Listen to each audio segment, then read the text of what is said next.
The Magician's Nephew by C.S. Lewis. Chapter 11. Diggory and his uncle are both in trouble. Oh dear. You may think the animals were very stupid not to see at once that Uncle Andrew was the same kind of creature as the two children and the cabby. But you must remember that the animals knew nothing about clothes. They thought that Polly's frock and Diggory's Norfolk suit and the cabby's howlet hat were as much parts of them as their own fur and feathers. They wouldn't have known even if those three were all of the same kind if they hadn't spoken to them and if Strawberry had not seemed to think so. And Uncle Andrew was a good deal taller than the children and a good deal thinner than the cabby. He was all in black except for his white waistcoat, not very white by now, and the great grey mop of his hair, now very wild indeed, didn't look to them like anything they had seen in the other three humans. So it was only natural that they should be puzzled. Worst of all, he didn't seem to be able to talk. He had tried to.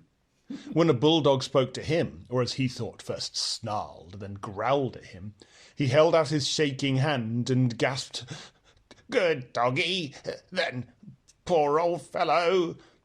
But the beasts could not understand him any more than he could understand them. They didn't hear any words, only a vague sizzling noise.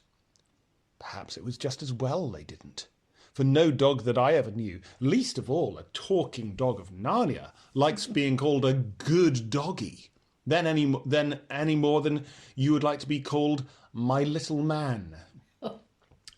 Then Uncle Andrew dropped down dead, in a dead faint. "There," said the warthog, "it's only a tree. I always thought so." Remember, they had never yet seen a faint or even a fall. The bulldog, who had been sniffing Uncle Andrew all over, raised its head and said, "It's an animal. Certainly an animal. Probably the same as those other ones." "I don't see that," said one of the bears. "An animal wouldn't just roll over like that. We're animals. We don't roll over. We stand up like this." He rose to his hind legs, took a step backwards, tripped over a low branch, and fell flat on his back. "The third joke! The third joke! The third joke!" said the jackdaw in great excitement. "I still think it's some sort of tree," said the warthog. Oh.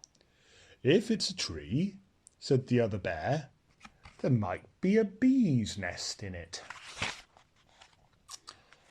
"I'm sure it's not a tree," said the badger. "I had a sort of idea it was trying to speak before it toppled over." "That was only the wind in its branches," said the warthog. "You surely don't mean," said the jackdaw to the badger, "do you think it's a talking animal? It didn't say any words." "And yet, you know," said the elephant, the she-elephant, of course. Her husband, as you remember, had been called away by Aslan. "And yet, you know, it might be an animal of some kind. Mightn't the whitish lump at the end be a sort of face? And couldn't those holes be the eyes and mouth? No nose, of course, but then one mustn't be narrow-minded. Very few of us have exactly what one could call a nose." She squinted down the length of her own trunk with pardonable pride. "I object to that remark very strongly," said the bulldog. "The elephant is quite right," said the tapir. "I can tell you what," said the donkey brightly. "Perhaps it's an animal that can't talk but thinks it can." "Can it be made to stand up?" said the elephant thoughtfully. She took the limp form of Uncle Andrew gently in her trunk and set him up on end. Upside down, unfortunately, so that the two half-sovereigns, 3 half-crowns and a sixpence fell out of his pocket. But then it was no use. Uncle Andrew merely collapsed again. "There," said several voices. "It isn't an animal at all. It's not alive." "I'll tell you it is an animal," said the bulldog. "Smell it for yourself." Smelling isn't everything, said the elephant. Why, said the bulldog. If a fellow can't trust his nose, what is he to trust? Well, his brains, perhaps, she remarked mildly. I object to that remark very strongly, said the bulldog. Well, we must do something about it, said the elephant, because it may be the Nevil, and it must be shown to Aslan. What do most of us think? Is it an animal or some kind of tree? Tree, tree, said a dozen voices. Very well, said the elephant. Then, if it's a tree, it wants to be planted. We must dig a hole. The two moles settled that part of the business pretty quickly. There was some dispute as to which way up Uncle Andrew ought to be put in the hole, and he had a very narrow escape from being put in head foremost. Several animals said his legs must be the branches, and therefore the grey fluffy thing, they meant his head, must be his root. But then the others said that the forked end of him was the muddier, and it spread out more, as roots ought to do. So finally he's planted the right way up. When they had patted down the earth, it came above his knees.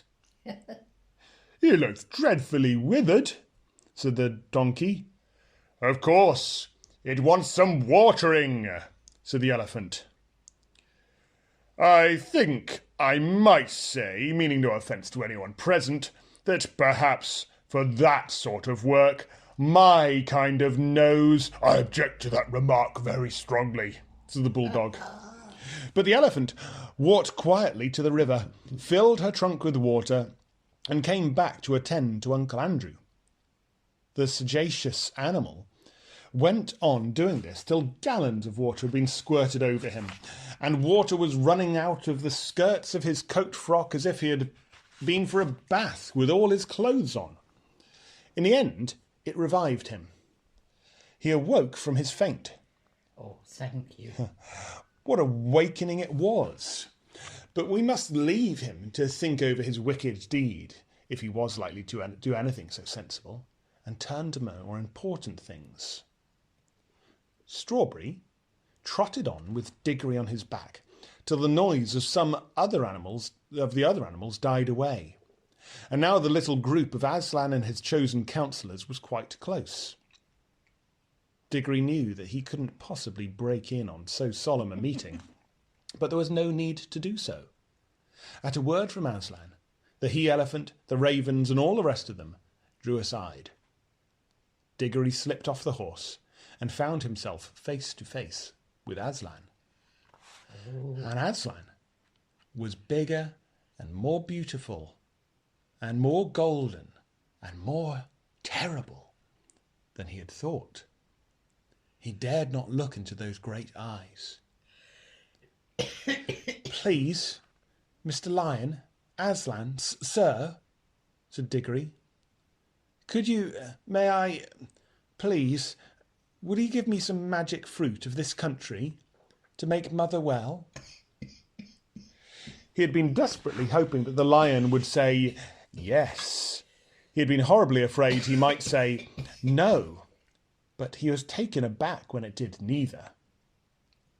This is the boy, said Aslan, looking not at Diggory, but at his counsellors. This is the boy who did it. Oh dear, thought Diggory, what have I done now? Son of Adam, said the lion, there is an evil witch abroad in my new land of Narnia. Tell these good beasts how she came here. A dozen different things that he might say flashed through Diggory's mind, but he had the sense to say nothing except the exact truth. I brought her, Aslan, he answered in a low voice. For what purpose? I wanted to get her out of my own world, back into her own world. I thought I was taking her back to her own place. How came she to be in your world, son of Adam? By magic." The lion said nothing, and Diggory knew that he had not told enough. "It was my uncle, Aslan," he said. "He sent us out of our world by magic rings. At least I had to go because he sent Polly first, and then we met the witch in a place called Charn, and she just held on to us when—" "You met the witch?" Oh, dear, dear, dear, said Aslan, with a low voice which had a threat of a growl in it. "She woke up," said Diggory wretchedly, and then turning very white. "I mean, I woke her, because I wanted to know what would happen if I struck a bell. Polly didn't want to. It wasn't her fault. I fought her. I know I shouldn't have. I think I was a bit enchanted by that writing under the bell." "Do you?" asked Aslan, still speaking very low and deep. "No," said Diggory. "I see now I wasn't. I was only pretending." There was a long pause, and Diggory was thinking all the time. "I've spoiled everything. There's no chance of getting anything for Mother now." When the lion spoke again, it was not to Diggory. "You see, friends," he said, "that before the new, clean world I gave you is 7 hours old, a force of evil has already entered it, waked and brought hither by this son of Adam." The beasts, even Strawberry, all turned their eyes on Diggory, till he felt that he wished the ground would swallow him up. "But do not be cast down," said Aslan, still talking to the beasts. "Evil will come of that evil, but it is still a long way off, and I will see to it that the worst falls upon myself. In the meantime, let us take such order that for many 100 years yet this shall be a merry land in a merry world. And as Adam's race has done the harm, Adam's race shall help to heal it. Draw near, you other two." The last words were spoken to Polly and the cabby, who had now arrived. Polly, all eyes and mouth, was staring at Aslan and holding the cabby's hand rather tightly. The cabby gave one glance at the lion and took off his bowler hat. No one had yet seen him without it. When it was he looked younger and nicer, and more like a countryman and less like a London cabman. "Son," said Aslan to the cabby, "I have known you long. Do you know me?" "Well, no, sir," said the cabby. "Leastways, not in an ordinary manner of speaking. Yet I feel somehow, if I may make so free, as how we've met before." "It is well," said the lion. "You know better than you think you know, and you shall live to know me better yet. How does this land please you?" "It's a fair treat, sir," said the cabby. "Would you like to live here always?" "Well, you see, sir, I'm a married man," said the cabby. "If my wife was here, neither of us would ever want to go back to London, I reckon. We're both country folks, really." Aslan threw up his shaggy head, opened his mouth, and uttered a long single note, not very loud, but full of power. Polly's heart jumped in her body when she heard it. She felt sure that it was a call, and that anyone who heard that call would want to obey it, and, what's more, would be able to obey it. How many worlds and ages lay between? And so, though she was filled with wonder, she was not really astonished or shocked when all of a sudden a young woman with a kind, honest face stepped out of nowhere and stood beside her. Polly knew at once that it was the cabby's wife, fetched out of our world, not by any tiresome magic rings. But quickly simply and sweetly as a bird flies to its nest. The young woman had apparently been in the middle of a washing day, for she wore an apron, her sleeves were rolled up to the elbow, and there were soap suds on her hands.